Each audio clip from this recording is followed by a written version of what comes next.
Oke, mari kita bahas satu topik penting, pembelajaran mendalam di sekolah kita. Pernah kepikiran nggak kenapa sih banyak siswa jadi nggak semangat sekolah? Datanya cukup mengejutkan loh.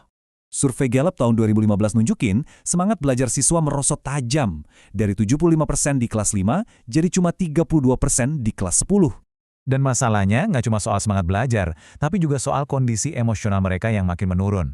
Nah, akar masalahnya, sistem sekolah kita tuh sebetulnya didesain buat era yang beda banget sama sekarang. Makanya, ini jadi tantangan buat kita semua. Perlu ada cara pandang baru soal pendidikan. Solusinya adalah konsep yang disebut pembelajaran mendalam. Intinya, ini pembelajaran berkualitas yang benar-benar nempel. Di sini, kelihatan banget beda filosofi mengajarnya. Kuncinya ada di pembelajaran mendalam itu sendiri.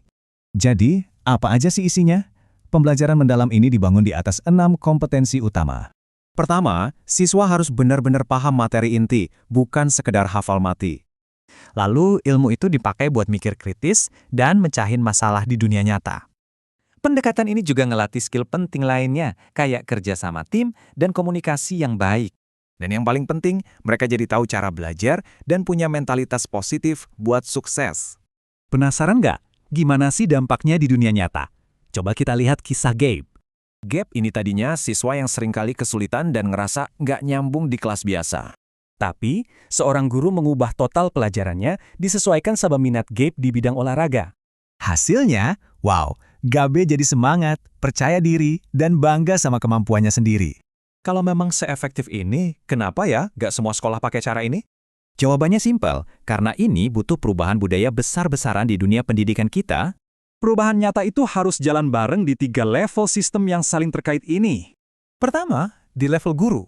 Mereka butuh dukungan terus-menerus buat mengembangkan cara mengajar baru. Berikutnya di level sekolah. Pihak sekolah harus menciptakan budaya yang mendukung perubahan ini. Dan yang terakhir, di level distrik. Kebijakan dan sumber daya harus sejalan dan mendukung.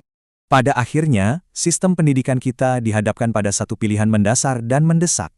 Pertanyaannya buat kita semua, mau terus-terusan nambal model yang udah usang, atau kita ubah total demi anak-anak kita?